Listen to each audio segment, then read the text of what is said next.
Alrighty, guys, welcome back. Earlier, we were talking about Super Bowl 58, and now we're going to be discussing the Kobe Bryant statue that was unveiled outside the Crypto.com arena. But before we do that, I just wanted to remind you guys that you like and follow the show. Also, we get a number of questions from the viewers that come in during the show, so to ensure that your question gets read on the air, I ask that you use the tips and donation link with your question. That link is streamelements.com/gsmcsportsnetwork./tip. Just put your question at the top of the list so that I can see it, and it also just really helps the show.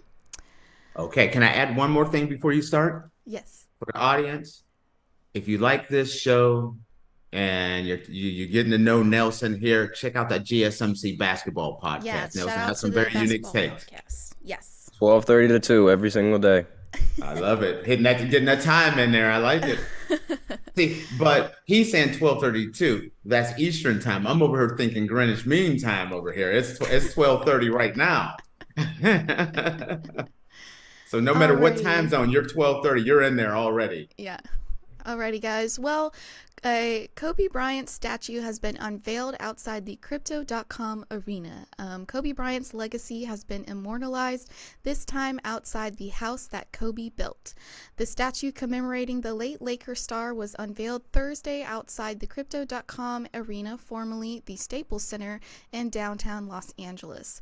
Thursday held special significance for the unveiling of Bryant's statue, chosen in honor of the numerology associated with the date 2/8/24. Notably, the number 2 was a tribute to Gianna Bryant's jersey number, while Kobe himself had iconic associations with the number 8 and 24 during his career. Gianna and her father were among 9 people killed in a January 2020 helicopter crash in the mountains northwest of Los Angeles.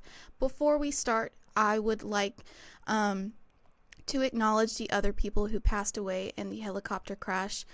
We have Gianna Bryant, John Altobelli, Kiri Altobelli, Alyssa Altobelli, Christina Mauser, Sarah Chester, Peyton Chester, and Ara Zobanya.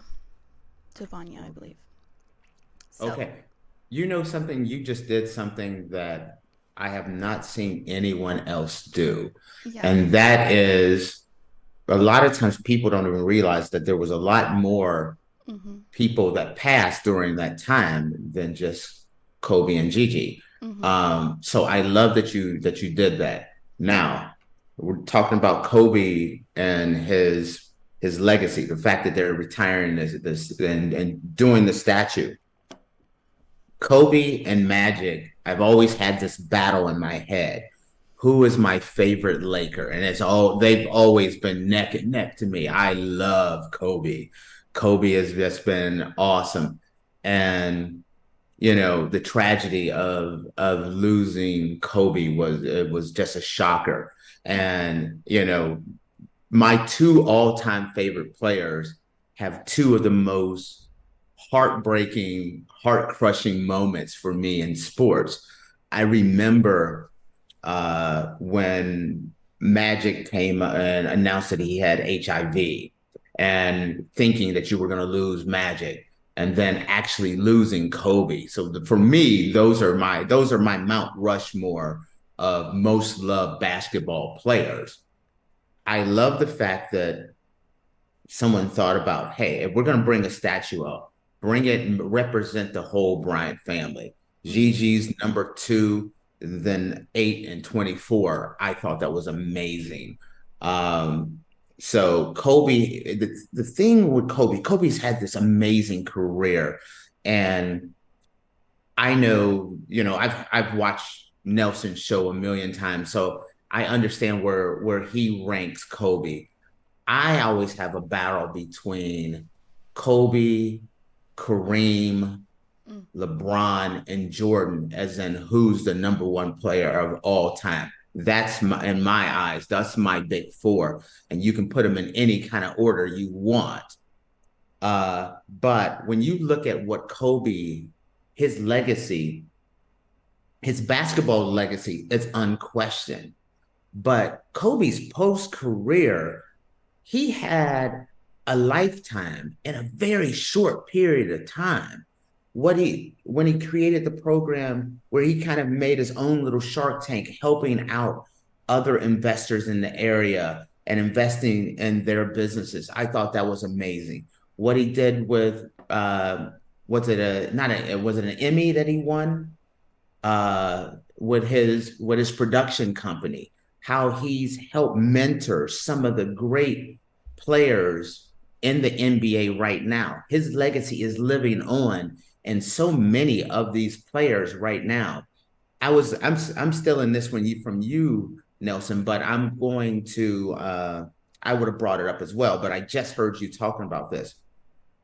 How he changed LeBron and Dwayne Wade, and how they were talking about how watching Kobe practice and everything made it like his dedication to his craft is second to none. I admire that. Getting up, like you talked about it, getting up at 3 o'clock, and then LeBron and Dwayne Wade seeing that, or watching a story of Richard Hamilton talking about how when Kobe was a high school player, and how he was just there was another kid that was supposed to be better than Kobe and ranked higher than Kobe. And the night before, Kobe couldn't sleep because he couldn't wait to get out there. He was going to show who's the best guy. Or them Dwayne Wade talking about stories about Pau Gasol was Kobe's best friend, and they're playing. I think it was an Olympics or an international play, and how he told those guys he was going to run straight through Pau Gasol and blow him up on the court. It wasn't any best friends. He loved Pau Gasol, but he was going to put it all out on the line for his craft, being a hard worker. And for myself, one of the things is I've worked incredibly hard to reach where I've made it in life. And I always I try to put my all into it and always apply myself. And I always see people that they just do just enough, barely enough. And I look at Kobe, that Mamba mentality of really just always applying yourself. And that's what separates Kobe and a lot of other people from the average. And so I always love that. I absolutely love that they retired his number. I love that he now has numbers. This is true. He had two Hall of Fame careers with two different numbers. Nelson, I'm going to turn it over to you next. Okay, so this is much more my field of expertise. But did you guys know that he's getting 2 more statues? No, I did not know. No. Yeah, that's what they revealed that in the unveiling. He's getting 2 more statues. One of them with number 24, and the other one with Gigi in there as well. Oh no, I didn't know that. Okay, this is why we have the basketball guy on our show, because I didn't know that at all. Did you know that, Faith? No, I did not. Okay. Yeah, no, that's what they were talking about when they were about to reveal this first one, because like this one is sort of symbolic of him like walking off of his 81-point game, because like he was pointing up in the sky. So that's one iconic moment. I think the second one is going to be a pose of him averaging when he dropped 60 in his final game. So like, cause Mamba out, cause that one was very iconic. So I think that's going to be the next pose. And then the other one is probably going to be like him when he was hugging Gigi. I think we've all seen that picture when Gigi was like very small, and like it's like Kobe looking down and hugging her and that. So I think it's a great inclusion to like include Gianna and with Kobe Bryant's legacy. That's awesome. So okay.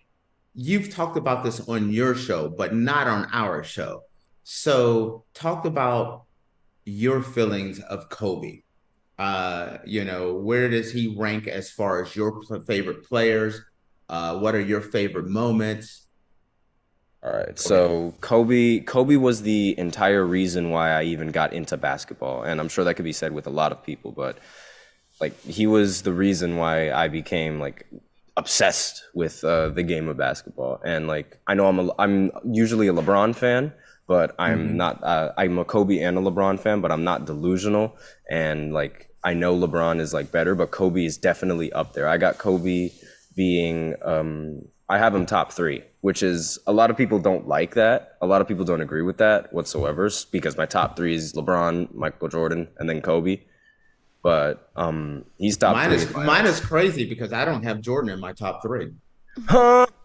Yes, that's right. We'll talk about that at a later date. One day I'll come on your show and we'll talk about that. Yeah, we need to talk about that because who, Yeah. what, where? I've Just never heard of this. keep That's on actually rolling. honestly, unless it's if it's Kareem, then like yeah, I think that might make sense. But yeah, Uh, so again with like his mentality, it's like it's so inspirational. His story's so inspirational. Like the craft that he puts in everything that he does, like not just basketball, but he wrote a book. Like actually he wrote several books. Now that I think about it, I read the book Mamba Mentality, and with how detailed it was, like you can tell there would be nights where he would never sleep because he was just trying to figure out how am I going to guard T-Mac? How am I going to guard Kevin Durant? All these types of things. And it's like, it makes you think that like you're going at, he makes you think that you're doing things wrong. Like he makes you think that like, wow, I like especially like you mentioned LeBron and D Wade like with Team USA. Like I covered this in my own podcast, but I'll do it again.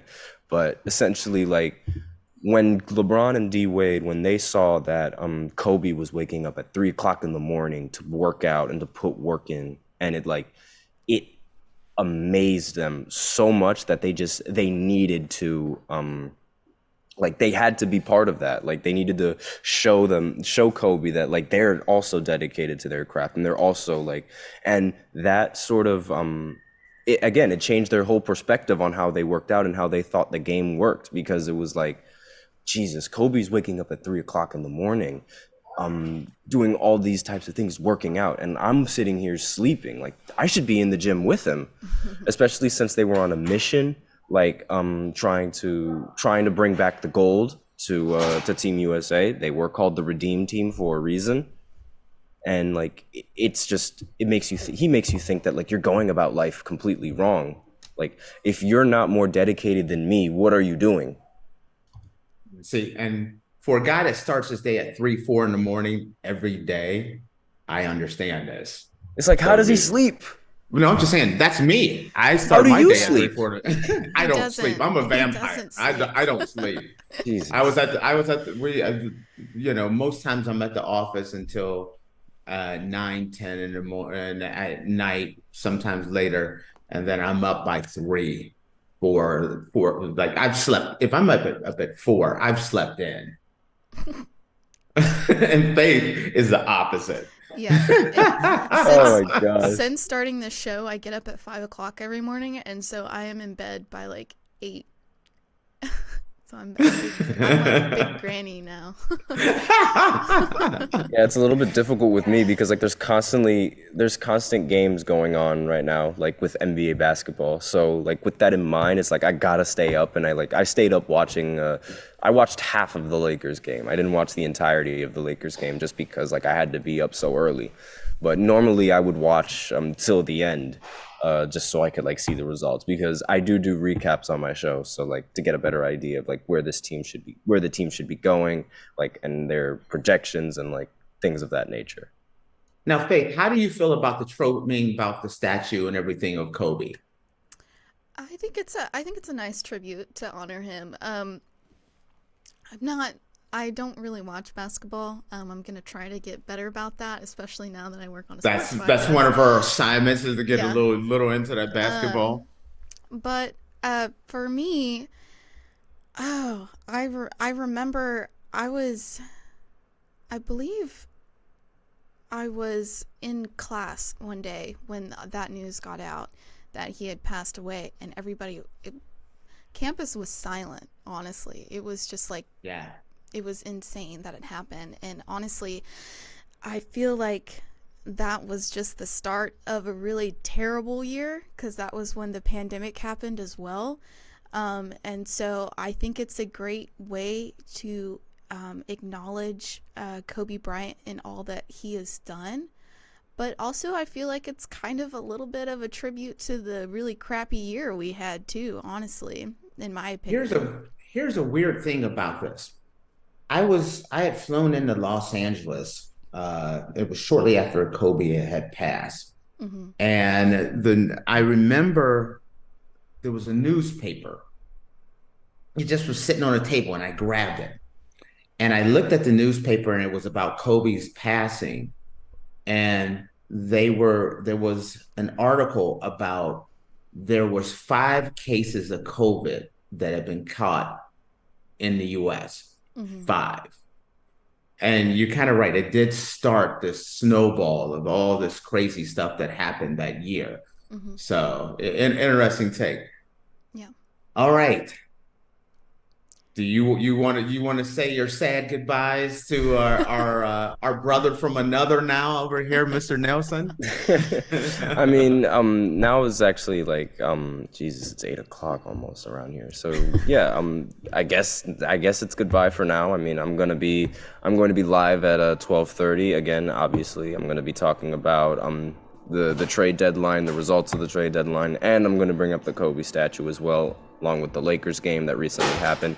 I'm really upset that they lost in those jerseys. Very upset. And I'm sure Kobe's punching the air right now in heaven. Like, Jesus, these Lakers. About the Mamba jerseys, they're black Mamba jerseys, which everyone loves. The Mamba jersey. Everyone got them in attendance, actually.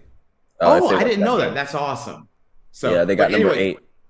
That's awesome. Thank you, man. I appreciate having you on. I love hearing your take on football as well. So yeah, appreciate it. Thank you guys for having me.